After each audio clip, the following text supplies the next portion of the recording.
Hello, ladies. Welcome to this week's episode of the Hourly to Exit podcast. As you can tell, this is a new and exciting location for us. I'm very excited about today's guest, as well as this conversation. I know it's going to be a great one for you. So, welcome, Nate. Thank you so much. I'm excited to be here. Yeah, great. So, we have Nate Hecker, who is the CEO of Big Idea with us. And so, I'm going to let Nate tell you about his company, but this is a topic that I know a lot of you have been interested in understanding how to inventory and protect your intellectual property, ways to license it and to monetize it. And so, we're going to cover all these things today. So, Nate, can you introduce yourself and the audience to your company? Absolutely. Like you said, I'm Nate Hecker. I am the CEO and co-founder of Big Idea, the creator of the Big Idea platform. So Big Idea platform is a revolutionary new type of platform that will help with IP management in the digital age. So we take a different type of approach. We use crypto ledgers and blockchain behind the scenes to enable IP into the digital age, into the intelligent age, and try to hopefully shake up this industry a bit and be a driving force of good impact.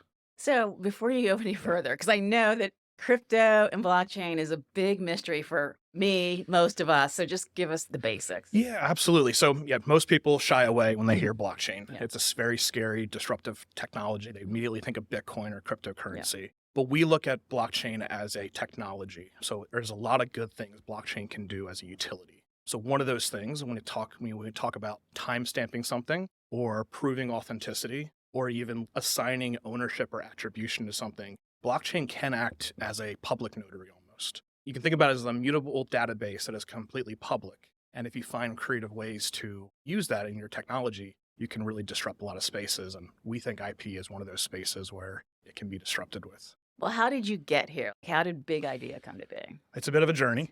It wasn't an aha moment all of a sudden. It definitely came to us over the last few years. So my background is actually in healthcare technology. So I spent the last decade or so in that world, really specializing in data interoperability, as well as security, compliance, and privacy. So this is a new space for me, I will Mhm. say, just being in it for the last 2 years. But about 2 years ago, the company I was with was being acquired. And so, as you know, with any type of acquisition, the future gets a little I've fuzzy. been there. So it gave me the opportunity to pick my head up a bit and say, okay, Mhm. what do I want to do next? And the obvious answer would be do something in your lane in healthcare. But when I entered the space, it was, doctors still wrote on notepads and they still had medical record rooms, which now, fast forward 12 years later, none of that exists anymore. Mhm. So it's a very mature, very standardized industry. And so we looked to re-enter that space. We saw it as a challenge, right? It was not as much opportunity in that space to come in as a startup company. And so my good friend and I, now my business partner and co-founder, Jared Arnold, he and I sat down and just started going through different types of business ideas. We had 20, 30 different business ideas that we were working on and going through and doing market analysis and product fit. We started realizing as we were doing all this research, we had nowhere to put all this. And Mm. even though we thought we had some good ideas, like maybe it wasn't right for us, it could be right for someone else. We were using Google Sheets and Excel and Notion to track all of this, Mhm. but there wasn't a platform for us to be able to like get feedback or collaborate on. And so we said, well, why don't we look at the idea management space? So we started going through the idea management place and seeing if this could be a viable product. And one night, I have this poster in my office that says ideas are worthless without execution. And everyone loves to say Mhm. that, right? Mhm. Everyone's got $1 million idea. Ideas are worthless. Ideas are, Dime a dozen. dime a dozen. You've heard them all. So we decided like to challenge this a bit. Like, well, why is that the case? Because ideas aren't worthless. Mhm. Every great new innovation that comes about starts with an idea. Every new product feature, every new service offering, it starts with someone having an idea. As you collaborate Mhm. and as you iterate, Mhm. ideas, they start to take shape. They start to take form and Yeah. you go through the different stages and get to strategy, get to planning. And we see this now as ideas have potential to Mhm. have a lot of value, especially the more they get worked on. So they're seeds. Right. Yeah, they're Mhm. seeds, Mhm. right? And so we went back and we really challenged us. Okay, well, why are ideas worthless? Mhm. Well, the hard thing is once you say an idea to somebody, well, who owns that idea? Right. And if you say it to a dozen people or 20 people, it loses more and more value because now everyone sort of knows that idea. And that's where all of a sudden we were like, blockchain can fix this. Hmm. So we have the ability of taking an idea and once documented, we can timestamp, we can then prove authenticity Mhm. of that idea happened at this time, and Mhm. we can assign ownership and attribution to it. So we really started going down this. And at the time, we didn't realize we were actually in the IP space. Yeah. Ah.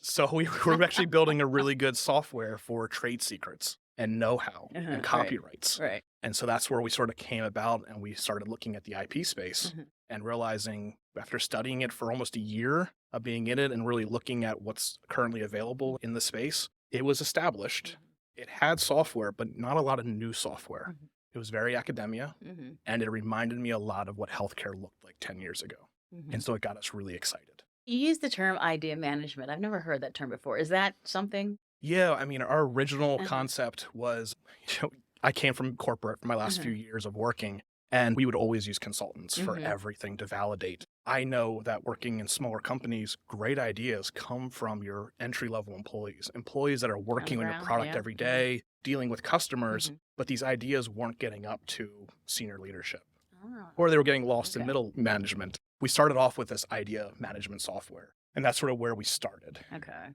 But there is a lot of companies that Uh-huh. do idea management. Not a Uh-huh. lot of companies utilize it, but there are Mhm. companies out there that do idea management. Now, how did you know what you're working on was IP? When did that connection get made and how? That's a good question. Mhm. I just knew that we really started looking at ideas. Ideas are really trade secrets, Mhm. or they can They be. can be. And so that's sort of where we started. We really Mhm. started, we shift immediately to ideas into trade secrets because we Mhm. saw this as a space of not many people know what a trade secret is, let Right. alone how to classify it Mhm. or protect it. And my background being in security and privacy, Mm. I spent the last 10 years protecting PHI, Mhm. or sorry, Personal personal health. health Yeah. records. Yeah, Yeah. personal health information. And I realized, Mhm. like, I reflected on my career, we didn't spend a lot protecting our trade secrets, our Mhm. know how. And we realized that there was an opportunity here if we can teach people properly what a trade secret is, how our software can help with it, really focus on the people, process, and technology piece, and being that technology piece that Mhm. helps streamline that process, there might be something here.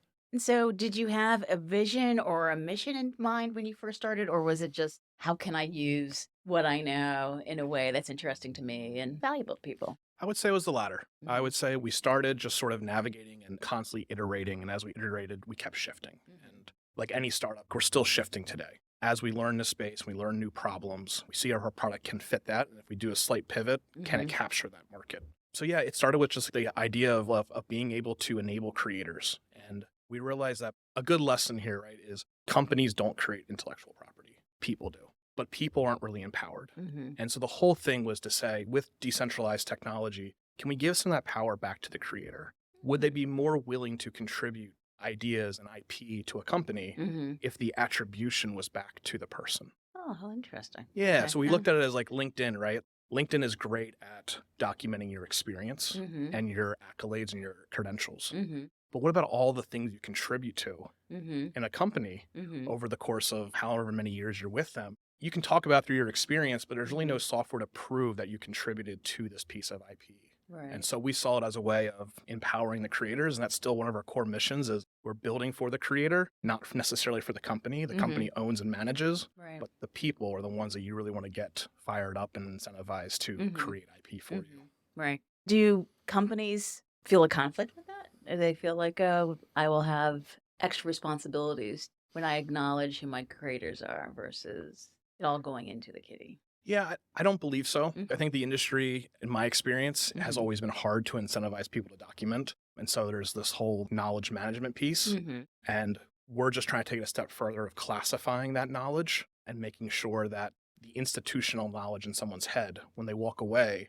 can really Mhm. hurt a company. Yes. So if you can incentivize them to take that institutional knowledge, those trade secrets, and be able to incentivize them to document those Mhm. and be able to pass that ownership directly onto the company and enable that company to protect that now Mhm. or use that to educate the rest of their workforce, Mhm. we see it as a huge upside and a huge benefit for a company to want to use our software. Mhm. So it's not just a way to document big ideas, so to speak, but also just the nitty-gritty of running your business. Absolutely. Mhm. Yep. We're trying to build a full stack intellectual property management system that goes everything from documentation to protection to Mhm. collaboration, Mhm. and then moves into our real hope for the future is to enable IP in a new way and give Mhm. people a new opportunity. Because IP is everywhere, Right.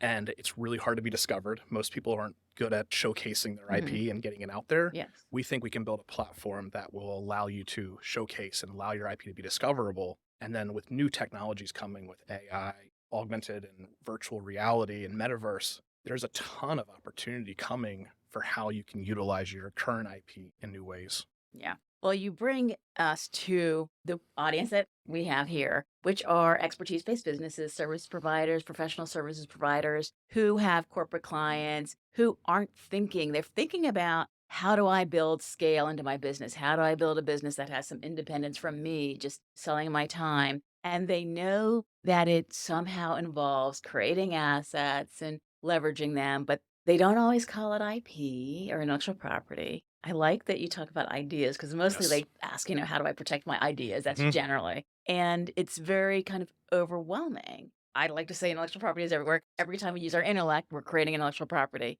But how do we help them understand it? How do we help them categorize it, inventory it, protect it? And so, how does Big Idea platform help with Yeah, that? we actually have the same challenge. Mhm. The feedback I just received a little bit ago was like, you got to cut the word intellectual property out. Like, people don't connect Yes. necessarily with that word unless they're in the industry. So, what we call them are intellectual digital assets. And I know that's not a better term than intellectual property, but moving it more to a tokenization or digitalization using Hmm. blockchain, we allow someone to come in and register a creation, a Hmm. piece of work. That could be an idea, that could be a copyright, a new Hmm. material, and then we wrap that into a container that we call an intellectual asset. Hmm. So our platform at first, like just getting it documented and classified is huge. And so as you start registering your intellectual assets or your different pieces of IP, you start building out what we call your intellectual capital.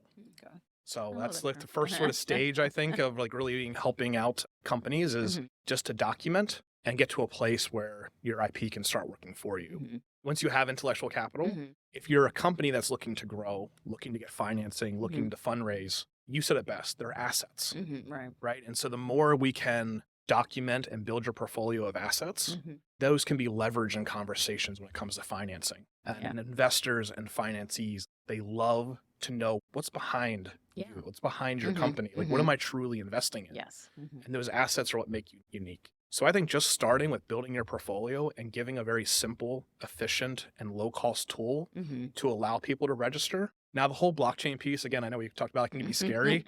We just put it in the background, Right. right? So we make it super easy. We don't put any burden on the user. We just use it in the background to be able to go back and audit and Hmm. prove that this asset was created here by this person. Hmm. So Yeah. that's sort of like the first step, I think, in utilizing us. Yeah. Yeah. The language that we use, you use, I use is so Yeah. important. Probably laugh a little bit when you mentioned intellectual capital. So, I come from the corporate background. Everything is IP, Yes. and then you have to like kind of modify how you talk about When you figure it out, can you let me know? it. Because no, I think assets is the key. People Yeah. relate to assets, and Uh-huh. that's why we try to just talk about them. These are just intellectual assets, Yeah. which is, I know, still a new concept, but Hmm. hopefully people can grab a little bit more towards that. Yeah. I was talking to my team earlier today, and we were talking about, one of the audiences we like to talk to are business coaches who help experts create scale. And I have been busy cataloging how business coaches talk about how they help their Okay. client scale. And it's like this list that's growing of all the ways that they talk about scale without ever using the term intellectual I love property. it. I'm like, how Okay. it's nowhere. you know, they'll have whole webinars, everything, and never once do they use the term intellectual property. So I'm like, okay, I got to That's, figure out how to get in there. that's amazing.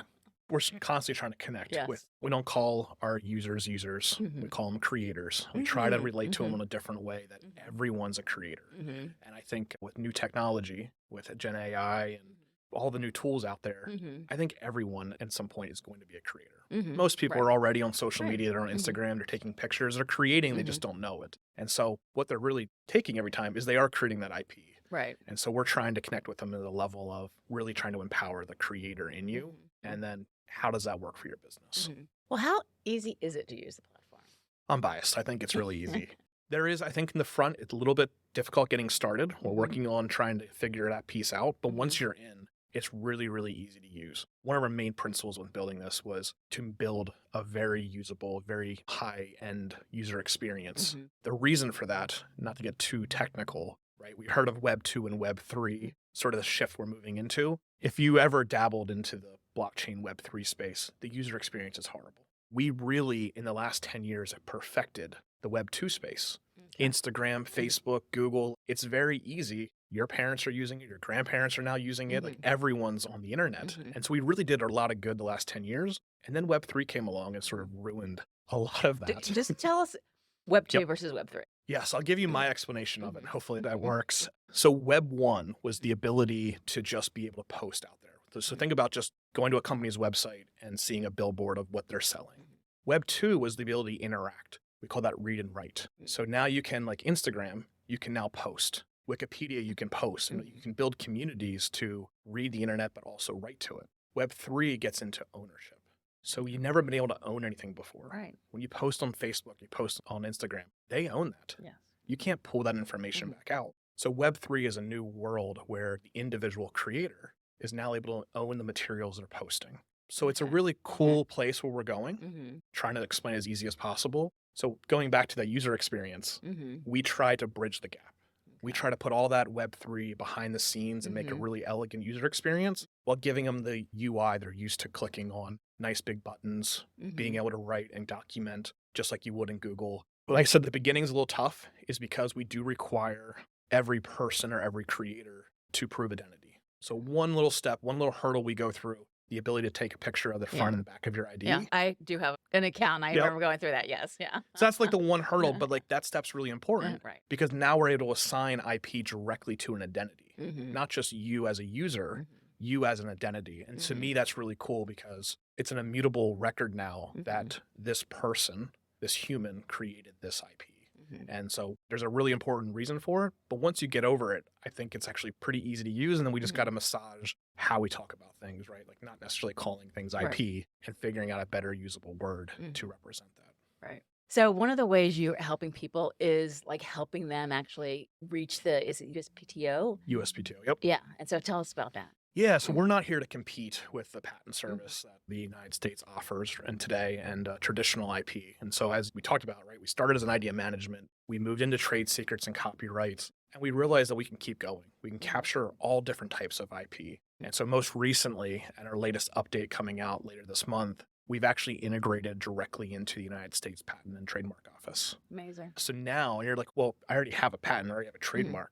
So what? But now we're able to sort of ingest that into our platform and one, represent it as an intellectual asset as part of your portfolio and allow you to manage it all in one place. But the really cool stuff is what to come of what we are going to be able to do with that once it's in our platform. So again, our main mission is to make IP, enable IP, give it opportunity to thrive in the digital landscape. And so the very first thing is you need to register it. And once you register it, what we're building next, I think, is going to be pretty cool and give users and creators new ways of creating revenue. Well, let's talk about what you're building next. Yeah, I'm excited. We're in the building stages right now. And so everything we built today on our platform around portfolio management, collaboration, and we didn't really talk about a marketplace, but we do have a marketplace feature. All of this was sort of foundational for us to be able to get started on to really build the next wave of how we're going to enable IP. And so our plans is if we can take a digital asset or digital intellectual asset, and then we can facilitate licensing agreements with other people and other parties, well, we can also facilitate artificial intelligence licensing agreements. Very interesting, right? And so once we have those different licensing agreements, we can actually partner with different AI engines. So as an example, ChatGPT is an AI engine, DALL-E, Midjourney. We can partner with these types of companies. We can actually take the licensing agreement as well as the intellectual asset and ingest it directly into the AI engine. So they actually have a license to use it instead of just stealing it. Okay. Yes. All right. Yes. Well, I will say, so a good example that I always use, if you right now go to ChatGPT or go to DALL-E, which is the image generator of ChatGPT, and you type in, draw me a picture of Taylor Swift holding a can of Coke, it's not going to generate what you think it's going to. It's going to generate you probably a woman that's blonde, maybe country-esque, holding a red can without any labels. So right now, all the AI engines are actually really good at making sure they're not infringing on top of trademarks or likeness or other types of IP. And so everyone looks at it, I'm like, well, that's amazing they can do that, and it is. But think about how much it's limiting them to be able to use. And so if you're able to go out and license Taylor Swift's likeness for who knows how much money that costs nowadays, and also be able to license out the trademark for Coke, Well, you could go back, ingest those licensing agreements directly into an AI engine and generate the exact image you were thinking about in your head. Hmm. And the cool thing is the terms and conditions of that licensing contract. Well, why aren't they just part of the prompt that goes in to make sure that AI stays compliant with the Hmm. terms of the contract? And so I think we're entering a really cool world. We have to first get a ton of Hmm. IP into our system Right. and have it registered. Hmm. And then we really are looking forward to how we're going to enable creators for the future. And so would you have a mass license, like all the assets that we have, people would opt in, opt out? How would you Yeah, I mean, combine it's them? about just treating IP as a intellectual asset and then Hmm. allowing you to have full control of the management of that asset. Hmm. So you have the ability to make that public, make that private. Okay. So you Make kind of have toggles of what exactly. uses or It's a something like bunch of that. configuration Okay. options. And Hmm. again, we're trying to make it easy. And again, we're not trying to compete with lawyers or Hmm. agencies. We actually see this as a new way for agencies and lawyers to actually manage and Hmm. come in and help manage these assets. So I don't know from your perspective as an attorney. Yeah. I mean, I think we all want licensing to be easier, right? I mean, so we have things like Creative Commons where you have kind of standardized licensing that you don't need to negotiate an individual license for. And you have services like, is it the copyright? CCC? I can't believe I can't remember the You're name of it. Yeah.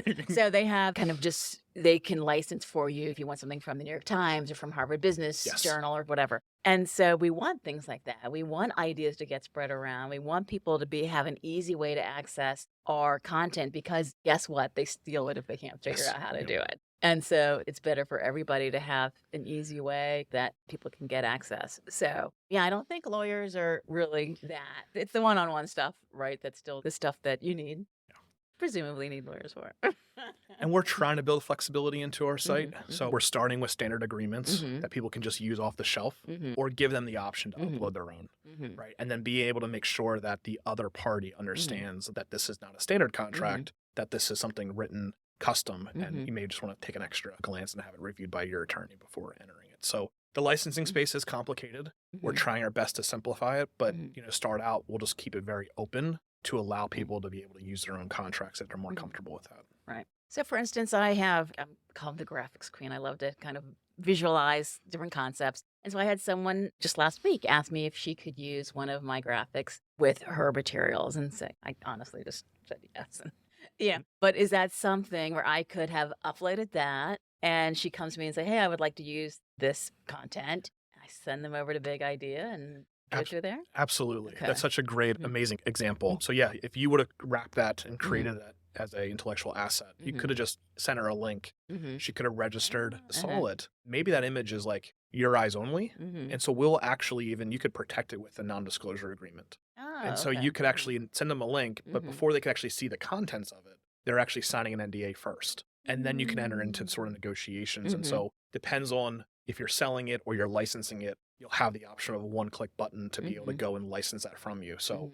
we're hoping to be able to offer an express license, Mhm. like you talked about, just Right. a one easy click. Here's the terms and conditions of what you can use Mhm. it for, and that person in our site has a choice to want to do it or not. Mhm. And then we execute that full contract right there. So Mhm. there's no need to go outside our platform and just keeps it very efficient and very Mhm. easy. So yeah, that's a great Yeah. example. And then we're also looking at digital likeness and voice rights are Mhm. a big theme coming up with AI and Right. deepfakes. Mhm. So why not be able to register your likeness and voice rights as an intellectual asset and do the Mhm. same thing and just Mhm. easily license that out or just consent, right? The Mhm. big thing is with that is you have to have the ability to consent, then you have to have the ability to license, and then once you license it, right, monetize and tracking. There's just a lot Mhm. of options Mhm. we can go. We're not trying to boil the ocean, but we're trying to Mhm. stay broad that we can capture all types of Right. IP and Mhm. figuring out and really let up to the users Mhm. for how they want to utilize this to fit Mhm. their business or their model. Right. Now you have many, many use cases, but I just thought of Yep. one as you I'm, mentioned I'm, this, I'm all ears. which is due diligence firms. So people can just kind of have everything in there, and then buyer wants to look at it, they go in through there.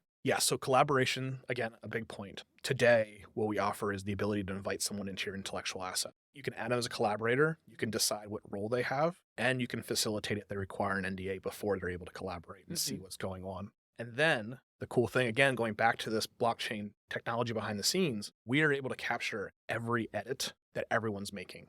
And Mhm. so you have this immutable log of being Mhm. able to contribute together on this asset, and every change, every revision is rehashed and posted back up on our ledger. And we're able to assign attribution to each person's change or Mhm. upload of documents. So we do see ourselves as a massive collaboration to Mhm. what you are getting into, and something that we'll be releasing in April is part of our workspaces, the ability to not only invite creators in, but Mhm. businesses in now. And then we'll have the ability of creating data rooms. Data rooms are sometimes like a one-way facing way. Mhm. It's great for like M&A events Mhm. or if you're negotiating a financing deal. So we have the ability of not only doing data rooms, but like these collaboration zones. So you can add multiple Mhm. intellectual assets into a Mhm. room or documents into a room. Mhm. And again, it's completely tracked of who owns what Mhm. and who's contributing what to really bring that transparency Mhm. that collaboration needs. And Mhm. transparency to me builds trust. Right. Obviously, I know you just recently talked about Yes. collaboration I'm and thinking about it. yeah, needing agreements. Right. And so like we just want to be able to be the technology that enables the compliance of that agreement. Right. So yeah, lots of good stuff Uh-huh. coming.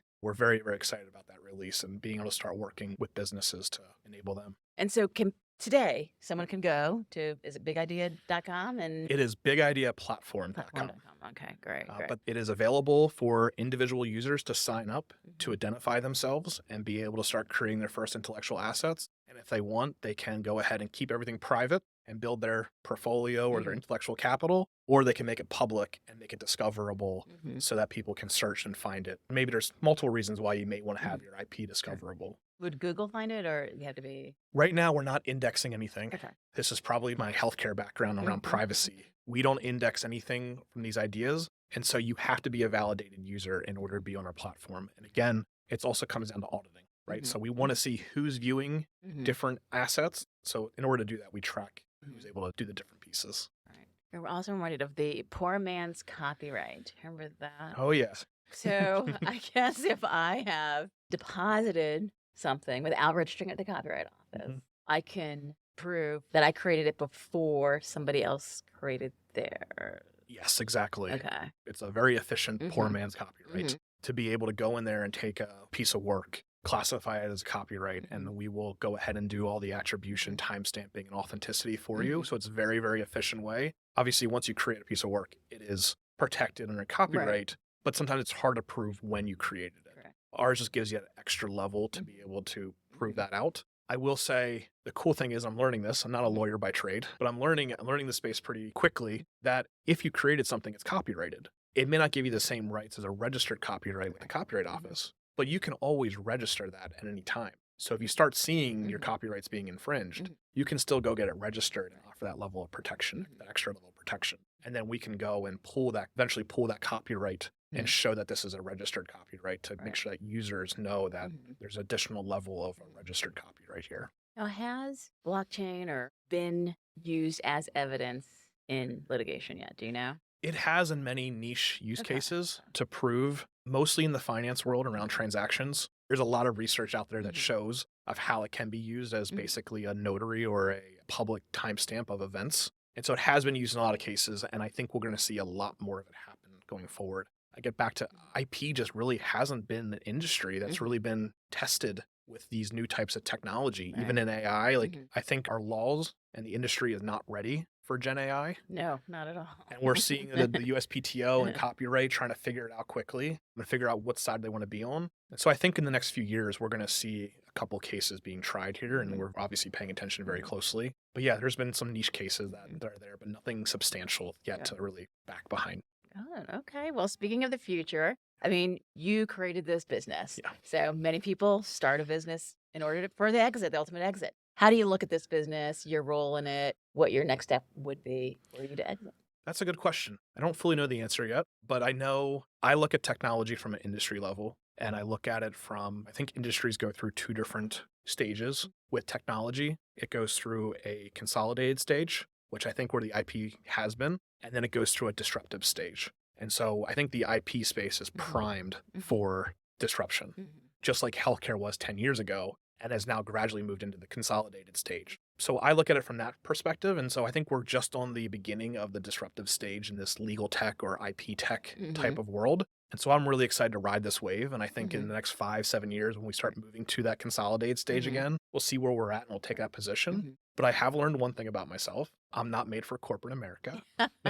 So I am sure regardless, Uh-huh, where we are with Big Idea, I will be uh-huh, probably in a similar position. I uh-huh, love being in the high growth startups wearing uh-huh, multiple hats. And so I know that's where I'll probably be in the next few years, mhm. regardless of where this goes. But I'm just excited about all the opportunity out there. That is awesome. Well, this has been fantastic. Thank you so much for making the time to talk to our audience. It's something that they all ask about, so I know this is going to be very exciting for them. So once again, so it was bigideaplatform.com. Nailed it. And if people want to connect with you, where can they find you? You can email us directly at info@bigideaplatform.com. Mhm. Hop on our website at bigideaplatform.com. And through that website, you can find our contact information as well as be able to launch the app that will get you right into our platform. Awesome. Yeah. Thank you so much. Well, thank you.